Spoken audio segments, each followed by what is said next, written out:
सोचिए आप एक छोटी सी बोट पे पैसिफिक ओशन के बीच, चारों तरफ बस पानी ही पानी, ना जमीन, ना कोई मदद, ना ही कोई इंसान। धूप इतनी तेज कि आंखें जलने लगी, प्यास इतनी कि जुबान सूख जाए, और सामने आपके दोस्त की लाश, जिसको अभी अभी समुंदर ने नहीं बल्कि अपनी ही बोट पर खाया गया। हाँ, खुद को जिंदा रखने के लिए। ये कोई मूवी सीन नहीं है, बल्कि ये सच में हुआ था आज से 200 साल पहले। स्टोरी शुरू होती है नैंटाकेट, अमेरिका के एक छोटे से आइलैंड से, जिसकी पॉपुलेशन थी सिर्फ 8000 लोगों की। नैंटाकेट के लोग वेलिंग इंडस्ट्री में मशहूर थे। इसे वेलिंग का सिलिकॉन वैली भी कहा जा सकता है। यहाँ दुनिया भर के लैब्स, इंडस्ट्रीज, मशीन्स सब वेल ऑयल से ही चला करते थे। वेलिंग एक रिस्की बिजनेस था। इस एक सफर में तकरीबन 2 से 3 साल लग जाया करते थे। सेलर समुद्र में जाते, वेल्स का शिकार करते और उनकी चर्बी को तेल में कन्वर्ट करते। ये तेल इतना वैल्यूएबल था कि एक सक्सेसफुल जर्नी से शिप के ओनर करोड़पति बन जाया करते थे। और इसी लालच और अपॉर्चुनिटी की वजह से 12 अगस्त सन 1819 को एक वेलिंग शिप सफर पे निकला, जिसका नाम था एसेक्स। एसेक्स एक मीडियम साइज वेलिंग शिप था, जिसका पूरा क्रू 21 लोगों का था। कैप्टन था 29 साल का जॉर्ज पॉलेट जूनियर, और उसका फर्स्ट मेट था ओवन चेस, जिसकी उम्र भी सिर्फ 21 साल की थी। एक यंग, एम्बिशियस और एक्सपीरियंस सेलर। उनका मिशन सिंपल था, वेल्स का शिकार करना, बैरल्स को ऑयल से भरना और प्रॉफिट के साथ सीधा घर वापस लौटना। ये दोनों सोच रहे थे कि ये सफर उनकी जिंदगी को बदल देगा, लेकिन असल बात ये थी दोस्तों, ये सफर उनकी जिंदगी बर्बाद करने वाला था। सब कुछ नॉर्मल था, लेकिन नवंबर 1820 को जब वो पैसिफिक ओशन के बीच पहुंचे, एक दिन दूर उन्होंने देखा एक बड़ी स्पर्म वेल। लेकिन ये वेल कुछ अलग थी। 85 फीट लंबी, तकरीबन उनकी शिप जितनी बड़ी, और सबसे बड़ी बात, वो इंसानों से भाग नहीं रही थी, बल्कि सीधा उनकी तरफ आ रही थी। और ये किसी भी वेल का ऐसा करना काफी असाधारण था। और फिर एक कानों के पर्दे फाड़ देने वाली टक्कर के साथ वो वेल एसेक्स के हल से टकरा गई। पूरा शिप हिल गया, सेलर्स गिर गए। सबको लगा ये शायद बस एक एक्सीडेंट है, वेल शायद चली जाए, पर वो दोबारा मुड़ती है, और इस बार और भी ज्यादा रफ्तार के साथ। दूसरी टक्कर के बाद एसेक्स का पूरा ढांचा टूट कर बिखरने लगा, पानी अंदर घुसने लगा, और एक ही पल में समुंदर, उनका घर, उनकी नौकरी, यहाँ तक कि उनका जीवन, सब कुछ निकल जाता है। लेकिन दोस्तों, असली कहानी तो अब शुरू होती है। सोचो कि आप पैसिफिक ओशन के बीच हो, छोटी सी लाइफ बोट्स में दर्जनों लोग हवा और समुंदर की खामोशी के बीच अटके हुए हैं। ना कोई पानी, ना खाना, और कभी खत्म ना होने वाला एक समुंदर। दिन हफ्तों में बदल गए, और इंसान का सबसे बड़ा दुश्मन सामने आया, भूख। पहले कुछ लोग थक हार कर कमजोर होकर मर गए, और फिर शुरू हुआ वो मोमेंट जिसे इंसानियत के सबसे अंधेरे पन्ने में लिखा गया है। जिंदा बचे लोग अपने मर चुके साथियों के बॉडी को काट के खाने लगे। सोचो, जिसके साथ आप कल तक हंसकर बात कर रहे थे, आज उसकी लाश आपके लिए खाना बन गई। ये किसी हॉरर मूवी का पार्ट नहीं था, बल्कि ये एक्चुअल में हुआ था, रियलिटी थी। एक ऐसी हिस्ट्री जो इतनी टेरिफाइंग थी कि दुनिया ने पहले तो इसे मानने से ही मना कर दिया, लेकिन ये सच था। बाद में जब सर्वाइवर्स अमेरिका वापस आए, उन्होंने जो लिखा उसने दुनिया को हिला कर रख दिया। फर्स्ट मेट ओवन चेस की डायरी और कैप्टन जॉर्ज पॉलेट की स्टेटमेंट्स ने ये प्रूव कर दिया कि ये सच में हुआ था। और इसी कहानी से इंस्पायर होकर हरमन मेलविल ने दुनिया की एक आइकॉनिक नॉवेल, जिसका नाम था मोबी डिक, उसे लिखा। डिफरेंस सिर्फ इतना था, मोबी डिक एक कहानी थी और एसेक्स एक नाइटमेयर जो कि सच में हुआ था। ये सिर्फ एक शिपरेक की कहानी नहीं है, ये कहानी है एक जायंट वेल के बदले की और इंसान की अल्टीमेट सर्वाइवल की। तो आज हम देखेंगे एसेक्स की असली tragedy, the terrifying reality behind Moby Dick.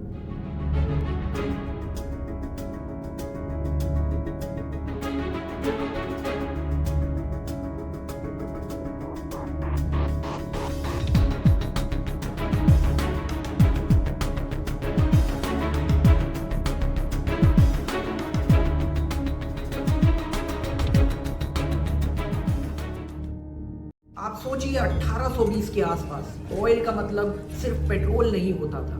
तब के टाइम में वेल ऑयल का मतलब था घरों में रोशनी, मशीनों के लिए लुब्रिकेंट और एक पूरी ग्लोबल इकोनॉमी। और इसी इकोनॉमी के सेंटर पर था नैंटाकेट, छोटा सा अमेरिकन आइलैंड। यहीं से वो वेल शिप एसेक्स जो 20 साल पुरानी लेकिन एक लकी शिप थी, अपने वॉयज पर निकली। कैप्टन था जॉर्ज पॉलर जूनियर, जिसकी एज थी 28 साल। First mate Owen Chase, second mate Matthew Joy, cabin boy Thomas Nickerson और बाकी कुछ यंग क्रू बोर्ड स्टीयरर्स जैसे रोल में, ओबेड हेंड्रिक्स, बेंजामिन लॉरेंस और थॉमस चैपल। 12 अगस्त 1819 को एक ऐसी तारीख थी जब एसेक्स अपने सफर पे निकला। सबको लगा था ये एक लकी शिप है, लेकिन किस्मत के कुछ और ही प्लान थे। कुछ ही दिन गुजरे थे कि अचानक गल्फ स्ट्रीम में एक खतरनाक तूफान आया। सोचो, समुद्र का आसमान काला हो गया, हवा चीखने लगी और पूरी शिप साइड पर गिरने को तैयार हो गई। एसेक्स यानी अब डूबने को तैयार हो गया। उस तूफान में 2 व्हेल बोट्स समुद्र निकल जाता है और तीसरी टूट फूट कर आधी मर गई। पूरा क्रू एकदम साइलेंट हो गया और तब कैप्टन जॉर्ज पोलर्ड के दिमाग में सिर्फ एक ही सवाल था, क्या हमें वापस मुड़ जाना चाहिए? लेकिन उसके 2 ऑफिसर्स ओवन चेस और मैथ्यू जॉय खड़े हुए और बहस करने लगे। उन्होंने कहा, सर शायद हमें वापस नहीं मुड़ना चाहिए, आगे बढ़ते रहना ही हमारे लिए सही होगा। और फिर क्या, एक ऐसा डिसीजन लिया गया जो उनकी किस्मत को हमेशा के लिए बदलने वाला था। एसेक्स ने अपना कोर्स सेट किया सीधा अजोरस की तरफ। केप वर्डे आइलैंड पर थके आ रहे एसेक्स के क्रू को 2 व्हेल बोट्स और मिली, जैसे समुद्र ने उन्हें एक तोहफा दिया हो। बट ये उनकी किस्मत को चेंज नहीं करने वाला था, बल्कि ये सिर्फ एक टेम्पररी रिलीफ थी। सफर तो अभी शुरू हुआ था और जब साउथ अमेरिका के पूर्वी तट से एसेक्स नीचे उतर रही थी, तब ऑलमोस्ट 3 महीने बीत चुके थे और तब जाके उन्हें पहली बार एक व्हेल को मारने का मौका मिला। सारे क्रू के चेहरों पर एक मुस्कान सी आ गई। उन्हें लगा शायद अब सब कुछ नॉर्मल हो जाएगा, लेकिन उनका रास्ता अभी और भी डिफिकल्ट होने वाला था। और फिर जब एसेक्स केप हॉर्न को क्रॉस करती है तो पश्चिम से चलती हुई बेरहम हवाओं के सामने 1 महीने से ज्यादा लग गया उन्हें सिर्फ उस एरिया को पार करने में। लेकिन जनवरी 1820 में वो पैसिफिक ओशन के व्हेलिंग ग्राउंड्स तक पहुंच गए। सेंट मैरीज आइलैंड, चिले के कोस्ट पर उनकी मुलाकात होती है नैंटकेट व्हेलर्स। उन्हें लगा वो अपने घर वालों के साथ हैं और अब कुछ बुरा नहीं हो सकता। पर उन्हें जरा भी अंदाजा नहीं था कि ये सुकून बस एक खूबसूरत सी खामोशी था जो एक महा तूफान के आने से पहले समुद्र देता है। चिले के तट पर महीनों तक व्हेल्स ढूंढने के बाद एसेक्स की किस्मत खत्म सी लग रही थी। व्हेलिंग ग्राउंड्स खत्म हो चुके थे, पर पेरू के तट के आसपास उन्हें थोड़ी कामयाबी मिली और उन्होंने सिर्फ 2 ही महीने में तकरीबन 450 बैरल तेल कलेक्ट कर लिया। फिर मई 1820 में उनकी मुलाकात होती है एक और नैंटकेट व्हेलर ऑरोरा से। उसके कैप्टन ने बताया एक नए हंटिंग ग्राउंड्स के बारे में। ये ऑफ शोर ग्राउंड्स थे जो तकरीबन 1000 मील दूर थे पेरू से, खुले समुद्र में। पोलैंड ने फैसला लिया, इन खाली कोस्टल वाटर्स को छोड़कर हमें सीधा कुछ सामान और बाकी जरूरत की चीजों को लेके इस वॉयज पर निकलना चाहिए। और फिर क्या, यही वो जगह थी जहां इतिहास उनकी किस्मत बदलने वाला था। सितंबर 1820 में एसेक्स पहुंचती है एटाकामस, पेरू और इक्वाडोर के पास एक बंदरगाह। यहाँ एक ट्विस्ट हुआ। एक सेलर जिनका नाम था हेनरी डुएट, उन्होंने बोट छोड़ दी।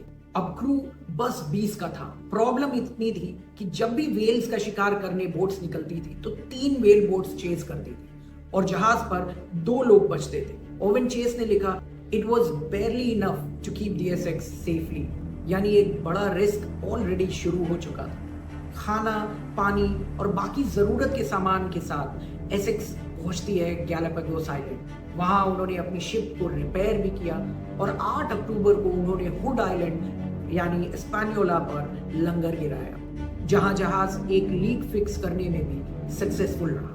1 हफ्ते तक यहाँ उन्होंने तकरीबन 300 बड़े कछुए पकड़े और सोचकर कि ये शायद एक मूविंग स्टोरेज के तरीके से यूज किया जा सकता है, बट उनका ये विश्वास बिल्कुल भी सही नहीं था। उन्हें लगा ये कछुए शायद 1 साल तक बिना कुछ खाए जिंदा रह सकते, बट ये एकदम गलत था और वो धीरे धीरे भूख से मरने लगे। फिर एसेक्स आगे बढ़ी चार्ल्स आइलैंड, फ्लोरियाना की तरफ 22 अक्टूबर 1820। लेकिन इसी आइलैंड पर हुआ वो इंसिडेंट जो क्रू के लिए हमेशा यादगार बना रहा। शिकार के वक्त एक जवान सेलर थॉमस चैपल ने मजाक पर उस आइलैंड पे आग लगा दी और ड्राई सीजन होने की वजह से हवा काफी तेज थी और देखते ही देखते आग की लपटों ने पूरे आइलैंड को अपनी चपेट में ले लिया। सेलर्स को अपनी जान बचाने के लिए आग के बीच से भागना पड़ा। जब तक एसेक्स पर लौट कर आए, उन्होंने देखा पूरा आइलैंड जल रहा था। जब एसेक्स ने अपना लंगर उठाया तो चारों तरफ सिर्फ एक जलता हुआ आइलैंड। अगली सुबह भी जब शिप ऑफशोर ग्राउंड्स की तरफ सेल कर रही थी, आइलैंड पर अभी भी धुआं उठ रहा था। ओवन चेस की टेस्टिमनी और निकसन के लेटर रिकलेक्शन दोनों इस इंसिडेंट को अनफॉरगेटेबल ब्लंडर बताते हैं, क्योंकि इसी वजह से उन्हें वक्त से पहले ही आइलैंड छोड़कर जाना पड़ा। निकसन ने सालों के बाद इस आइलैंड पर वापस रोक किया तो उन्होंने पाया there were neither trees, shrubs or grass ever to be seen on that island। एक महीने बाद एसेक्स ने अपना रुख ऑफशोर ग्राउंड्स की तरफ किया। उन्हें लगा था यह डिसीजन उन्हें तेल और प्रॉफिट दिलाएगा, पर असल में यही हिस्ट्री का सबसे टेरिफाइंग डिजास्टर सामने आने वाला था। 20 नवंबर 1820 सुबह के तकरीबन 8 बजे लुकआउट की आंखों ने देखा दूर पे स्पाउट्स यानी वेल। 3 वेल बोट्स तुरंत पानी में उतरी। पोलर्ड और जोए की बोट हवा की दिशा और हवा की उल्टी दिशा की तरफ बढ़ने लगी। चेस की बोट भी एक बड़ी वेल के पीछे भाग पड़ी, लेकिन एक खतरनाक टेल स्ट्राइक उनकी बोट को चेस और कुछ क्रू को मजबूरन एसेक्स पर वापस लौटना पड़ा रिपेयर के लिए। तभी दूर पर एक और स्पाउट, पर ये अलग था। एक असाधारण बड़ा सा बुल स्पर्म वेल, 85 फीट से ज्यादा लंबा, 80 टन का जायंट। ये रुका हुआ था और उनको जहाज को घूर रहा था। चेस ने अपने शब्दों में लिखा, I could distinctly see him. He was in violent motion with his tail, but soon he fixed his head towards the ship and came down upon her with a tremendous velocity। फिर वो monster सीधा Essex की तरफ charge किया। पहली टक्कर, पूरा जहाज हिल गया, लकड़ियां करा उठी और टूटने लगी। वेल्स डाइव कर गया। थोड़ी देर के लिए लगा खतरा शायद टल गया है, वेल हो सकता है अब वापस ना आए, बट वेल्स रीसर्फेस हुआ स्टारबोर्ड साइड पर, और इस बार और भी ज्यादा एग्रेसिव। चेस लिखते हैं, he came down upon us with a greater violence than before। The ship shook under the shock and the head of the whale struck the bow and stove it in, crushed the timbers। और एक दूसरी टक्कर के साथ Essex की कील तोड़ने वाला झटका, और इस बार पानी शिप के अंदर घुसने लगता है और यहीं से वो शिप बिल्कुल ही डूबती। जब कैप्टन जॉर्ज पोलर्ड अपनी बोट से वापस लौट रहे, उनके सामने जो मंजर था उसे वो देखकर भूल ना पाए। अपना घर, अपना लकी शिप समुंदर में डूबता हुआ उन्होंने पाया, और पोलर्ड का preserved cry, my god mister Chase, what is the matter. और सच्चाई ये थी, एक ही पल में एक वेल ने उनकी दुनिया को तबाह कर दिया। जहाज के बिल्कुल डूबने से पहले क्रू ने जो कुछ भी मिल सका उसे अपने साथ लिया। बिस्किट्स के कुछ छोटे बैग, थोड़ा सा पानी, कुछ नेविगेशनल टूल्स, बस इतना ही। और अब उनके पास सिर्फ 3 ओपन वेल बोट्स थी जो कि 28 फीट लंबी थी। सोचिए, 19 आदमी, 3 वेल बोट्स और टारगेट जमीन, जिंदगी और उम्मीद।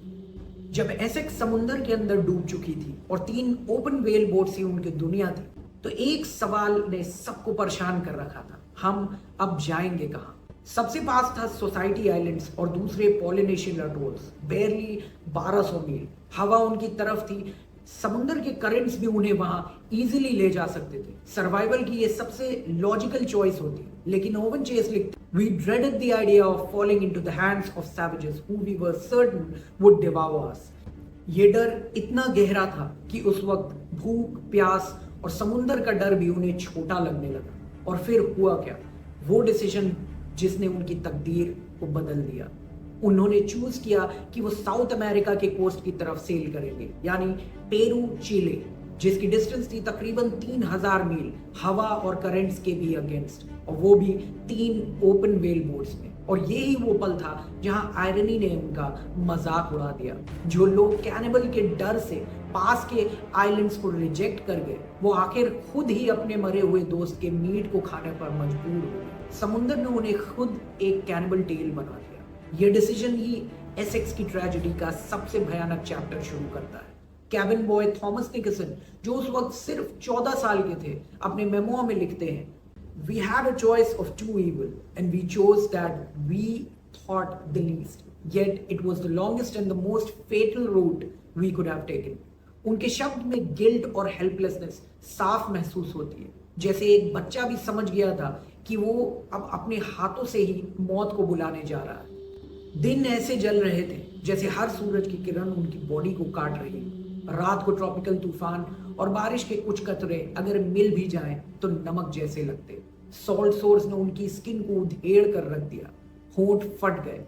बिस्किट राशन एकदम ना के बराबर, यानी हवा के झोंके के साथ वो क्रम्स भी कभी कभार उड़ जाया करते थे। पानी की भी बहुत कमी, और कभी कभी तो पानी कंटामिनेट हो जाता था जिसकी वजह से वो उसे यूज ना कर पाए। मछली पक्षी कभी कभार मिल जाया करते। 3 व्हेल बोट्स, एक में कैप्टन जॉर्ज पॉलेट जो अपने लोगों की रूह बनकर उन्हें संभालने की कोशिश कर रहे थे, दूसरी में ओवन चेस फर्स्ट मेट जिसका हर एक दिन एक नया एक्स्ट्रॉर्डनरी और डिस्ट्रेसिंग एंट्री बन जाया करता था उसके अपने जर्नल में, और तीसरी में ओवेन हेंड्रिक्स जिस बोट को सबसे ज्यादा खतरा था। साथ में वो लड़के ओवेन कॉफिन, चार्ल्स रैमडल, बार्जेलेरे और विलियम राइट। ये बचपन से ज्यादा समुंदर के हाथों बड़े हुए थे और अब पैसिफिक उनका सबसे बड़ा दुश्मन बन गया था। ओवेन चेस ने लिखा, "Our lips cracked and our flesh swelled and the strength wasted away and we could scarcely lift the oars." हर स्ट्रोक ओर का जैसे मौत के खिलाफ एक बेकार सा स्ट्रगल। हर रात भूख ने उन्हें आपस में खामोश कर दिया। जब कोई मर जाता था तो पहले उन्हें समुंदर में एक प्रॉपर बरियल मिलता था, लेकिन फिर बिस्किट खत्म, पानी खत्म, और एक वो भी दिन आ गया जहां उनकी सारी चॉइसेस खत्म हो गई। थॉमस निकसन बाद में याद करते हैं, "We had eaten a little and we had drank less. We were dying by the inches."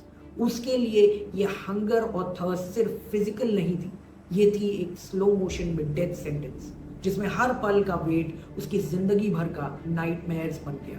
समुंदर ने उनसे उनका यूथ, उनकी स्ट्रेंथ, उनका होप सब कुछ छीन लिया था, और अब वो खड़े थे उस जगह जहां सर्वाइवल का मतलब सिर्फ एक ही चीज बची थी, अपने मरे हुए दोस्तों की लाश को खाना। समुंदर के बीच बीमार, भूखे और ऑलमोस्ट डाइंग सेलर्स को फाइनली एक नजारा दिखा, लैंड। छोटी सी जगह जिसका नाम उन्होंने बाद में जाना हेंडरसन आइलैंड। ओवन चेस ने लिखा, "Our spirit long depressed by the despair now rose to almost a frenzy at the sight of the land. We felt like men raised from the grave." Island ने उन्हें पहली बार एक illusion दिया paradise का। पीने का पानी एक छोटी सी स्ट्रीम से, बर्ड्स और कुछ केकड़े जिन्हें वो हाथ से पकड़ लिया करते, और कुछ सब्जियां जो उनके पेट को थोड़ा आराम दे सके। थोड़ी देर के लिए भूखमरी और प्यास के नाइटमेयर्स जैसे रुक गए, लेकिन रियलिटी जल्दी सामने आई। निकसन ने अपने मेमो में याद करते हुए लिखा, "The island was little more than a bare rock without sufficient water to sustain us." यानी जो जगह उन्हें जन्नत लगी थी वो एक्चुअल में एक स्लो ट्रैप थी, डेथ की। फिर एक और खौफनाक डिसीजन। 3 लोग, थॉमस चैपल, सेथ वीक्स और विलियम राइट ने कहा, "समुंदर में मौत का इंतजार करने से बेहतर होगा हमारा यहाँ रुकना, और हो सकता है यहाँ हमें कोई जहाज देख भी ले और रेस्क्यू कर ले।" फिर क्या, बाकी पॉलर्ड, चेस और हेंड्रिक्स अपनी अपनी बोट्स के साथ आगे बढ़े। उनका टारगेट अभी भी सेम था, साउथ अमेरिका के कोस्ट पर पहुंचा जाए, चाहे उसके लिए पैसिफिक में उन्हें अपनी जान ही क्यों न देनी पड़े।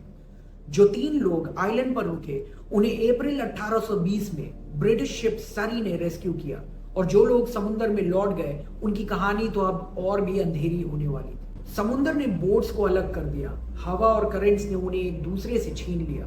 ओवेन हेंड्रिक्स की बोट फिर कभी देखी नहीं गई, वो एक्चुअली मिसिंग हो गई। ओवेन चेस की बोट में पहले भूख, फिर प्यास और फिर आइजैक पोल की डेथ। चेस लिखते हैं अपने जर्नल में, "The body was parted among us and nothing but bones remained." Survival के लिए उन्होंने ह्यूमैनिटी को तोड़ना पड़ा, पर कैप्टन जॉर्ज पॉलेट की बोट में और भी ज्यादा अंधेरा अभी इंतजार कर रहा था। कई दिनों तक बिना खाना और पानी के लोगों का सिर्फ एक ही सवाल, कौन मरेगा ताकि हम जी सके। और चेस और निकसन दोनों ही लिखते हैं कि उस मोमेंट में एक वो भी वक्त आया जब उन्हें लॉर्ड्स ड्रॉ करना पड़ा। काला पत्थर निकलना मतलब डेथ सेंटेंस, और जिस नाम पे वो पहले निकला वो था ओवेन कॉफिन, सिर्फ 16 साल का, पॉलर्ड का अपना कजन। पॉलर्ड ने तुरंत कहा, "take me instead, let my name be drawn", लेकिन कॉफिन ने मना कर दिया, एक अजीब सी ब्रेवरी के साथ, "no, I will abide by it". फिर सेकेंड ड्रॉ हुआ कॉफिन के मारने वाले को डिसाइड करने के लिए, और किस्मत ने उंगली उठाई कॉफिन के अपने दोस्त और केबिन मेट चार्ल्स रैमडल पर। इमेजिन करिए दोस्तों कि एक दोस्त को ही अपने दोस्त को मारना पड़े और फिर एक अनइमेजिनेबल एक्ट ऑफ सर्वाइवल। बाद में निक्सन ने लिखा कि उस दिन के बाद सारे क्रू का चेहरा हमेशा के लिए चेंज हो गया। जॉर्ज पॉलर्ड भी हमेशा कन्फेस करते रहे कि वो उस हादसे को कभी भुला नहीं पाए। 18 फरवरी 1821, 3 महीने से ज्यादा हो चुके थे उन्हें खुले समुद्र में तैरते हुए। ओवन चेस की बोट ने एक परचम देखा, फाइनली एक ब्रिटिश व्हेलर इंडियन का। चेस लिखते हैं उनके हाथ में और उठाने तक की भी ताकत नहीं थी, उनके बस में सिर्फ आंखों से ही सिग्नल देने की ताकत थी। और जब इंडियन के लोग उनके करीब आए, उन्होंने देखा जिंदा बचे हुए कुछ अधमरे से लोग। चेज ने अपने लफ्जों में लिखा, "We were in the last extremity of famine and despair when the Providence cast us in the way of relief." सिर्फ 5 ही दिन के बाद 23 फरवरी 1821 एक और व्हेल बोट समुद्र में भटक रही। जब अमेरिकन ब्रिग डॉल्फिन के लोग उस व्हेल बोट के पास पहुंचे तो उन्होंने जो मंजर देखा उसने उनके खून को जमा दिया। 2 आदमी लिविंग स्केलेटन्स बोट के कोने में बैठे हुए और उनके चारों तरफ ह्यूमन बोन्स और एक खोपड़ी, जिससे समझ आता था कि उन्होंने अपने बचाव के लिए क्या कुछ कुर्बानियां दी। पॉलर्ड ने कन्फेस किया, "They found us with the bones of our messmates around us. We had been sustained by them." Nixon लिखते हैं, जब वो रेस्क्यू हुए दोनों आदमी इतने कमजोर थे कि वो खड़े होने की भी ताकत नहीं जुटा पा रहे थे, बस आंखों में ही वो दर्द जो कभी नहीं मिटने वाला था। आखिरकार 20-21 क्रू मेंबर्स में से सिर्फ 8 जिंदा घर वापस जा पाए। 3 हेंडरसन आइलैंड पर रेस्क्यू होके और बाकी समुंदर ने निगल लिए। लेकिन उनके नाम और टेस्टामेंट्स आज भी उस भयानक कहानी को याद दिलाते हैं। वो कहानी आज भी लिखी जा रही है, पढ़ी जा रही है और याद रखी जा रही है। जब एसेक्स के सर्वाइवर घर लौटे, उनके सामने थे 2 सवाल, सच बोला जाए या चुप रहा जाए। ओवन चेस ने डिसाइड किया सच दुनिया तक पहुंचाना बहुत ही जरूरी है। 1820 में उन्होंने अपनी किताब पब्लिश की, Narrative of the Most Extraordinary and Distressing Shipwreck of the Whale Ship Essex of Nantucket. Chase लिखते हैं, "The tale that I have to tell you is the one with suffering and almost beyond belief." उनके pages में है वो सब, एक sea monster का attack, महीनों तक का स्टारवेशन और वो घोर फैसले जिन्होंने इंसानियत और जीने की इच्छा की बीच की लकीर को ही धुंधला कर दिया। थॉमस निक्सन तब बस एक टीनेजर थे। उस वक्त वो अपना अकाउंट लिखने की हिम्मत नहीं जुटा पाए। सालों बाद उन्होंने अपनी कहानी लिखी। ये मैन्यूस्क्रिप्ट 1 सेंचुरी से ज्यादा तक खो गई थी और फिर ये रिसेंटली रीडिस्कवर हुई। उसकी राइटिंग रॉ थी, एक लड़के की जिसकी आंखों में सिर्फ इनोसेंस थी, जो एसेक्स पर चढ़ा था एडवेंचर ढूंढने, पर लौट कर आया बुरी यादों के बोझ में। और कैप्टन जॉर्ज पॉलर्ड, उन्होंने भी अपने स्टेटमेंट रिकॉर्ड किए, रिजर्व्ड बट सच को कंफर्म करते हुए। नैंटकेट के लोग उन्हें the man who at his cousin के नाम से याद करते रहे। पॉलर्ड कभी भी पूरी तरह से उस हादसे से उभर नहीं पाए। फिर आता है एक और नाम, हरमन मेलविल। ये एक यंग सेलर थे जिन्होंने समुद्र पे एक मीटिंग करी ओवन चेस के बेटे से और यही उन्होंने ये नैरेटिव सुना। चेस की बुक मेलविल के लिए बिजली की तरह बनी और इससे जन्म हुआ मोबी डिक का। पर एक ही फर्क था, मेलविल की कहानी लिटरेचर थी और एसेक्स की कहानी एक रियलिटी। ये वो रियलिटी जो इंसान की हदों को दिखाती है। पॉलर्ड की कहानी और भी क्रूअल थी। 1823 में उनकी दूसरी कमांड व्हेल शिप 2 ब्रदर्स हवाई के पास फ्रेंच फ्रिगेट शोल्स पर तबाह हो गई। उस दिन के बाद पॉलर्ड कभी समुद्र के कैप्टन नहीं बन पाए। नैंटकेट में उन्हें एक और जॉब मिली, नाइट वॉचमैन की। ओशियन ने उनसे उनका सब कुछ छीन लिया, पहले एसेक्स फिर 2 ब्रदर्स। 2008 में NOAA ने 2 ब्रदर्स के रेक साइट को आइडेंटिफाई किया, जैसे समुंदर ने 1 सेंचुरी तक उनकी इस कहानियों को डीप वाटर में लॉक करके रखा। एसेक्स की कहानी भी सिर्फ एक व्हेल की ब्रूट फोर्स नहीं है, ये कहानी है ह्यूमन डिसीजंस की और उनके कॉन्सिक्वेंसेस की। सोचो, सेलर्स के पास एक मौका था, करीबी आइलैंड्स पर पानी, फल या शायद कुछ लोग मिल जाते थे, लेकिन उन्होंने सुनी थी कुछ कहानियां कैनिबल्स की। डर ने उनकी आंखों पर पट्टी बांध दी और वो डर के चलते सीधा उस समुंदर की खाई में घुस गए, जहां भूख, प्यास और आखिरी डेस्परेशन ने उन्हें वही काम करने पर मजबूर कर दिया जिससे एक्चुअली वो खुद सबसे ज्यादा डरते थे, कैनिबलिज्म। लाइफ में हम सब अपने अपने स्टॉर्म्स फेस करते हैं, कभी करियर का टेंशन, कभी रिलेशनशिप का, और कभी एक ऐसी सिचुएशन जहां एक गलत कदम पूरी जिंदगी बदल सकता है। एसेक्स के सेलर्स ने भी इन मिथ्स को माना और पैनिक को अपना गाइड बनाया, और उसके रिजल्ट्स आपने देखे। लेकिन हम अपनी डेली लाइफ में यही मिस्टेक करते हैं, रूमर्स पे ट्रस्ट करते हैं इंस्टेड ऑफ फैक्ट्स, डर की वजह से सेफ रास्ते छोड़ देते हैं, और पैनिक से वो फैसले लेते हैं जो बाद में हमें बहुत हॉन्ट करते हैं। इसलिए जब भी लाइफ आपको क्राइसिस के सामने खड़ा करे तो याद रखो दोस्तों, सही डिसीजन वही होता है जो क्लैरिटी से लिया जाए, ना कि डर से। डर एक टेम्पररी फीलिंग है, लेकिन उस फियर के बेस पर लिया हुआ कोई भी डिसीजन एक परमानेंट कॉन्सिक्वेंस बन जाता है। मुझे उम्मीद है दोस्तों कि आपको ये वीडियो पसंद आया होगा। अगर आपको इस वीडियो में कुछ वैल्यू मिली हो तो लाइक करें, अपने दोस्तों के साथ शेयर करें और चैनल को सब्सक्राइब जरूर करें, ताकि हम और आप इस जर्नी को साथ में कंटिन्यू कर सकें। और कमेंट सेक्शन में अपने थॉट्स को जरूर शेयर करें, मुझे बहुत अच्छा लगेगा आपकी फीलिंग्स और एक्सपीरियंसेस को पढ़कर। आप बताएं कि अगले वीडियो में मैं और क्या कर सकता हूं जिससे आपका एक्सपीरियंस और भी पर्सनल और एंगेजिंग बन सके।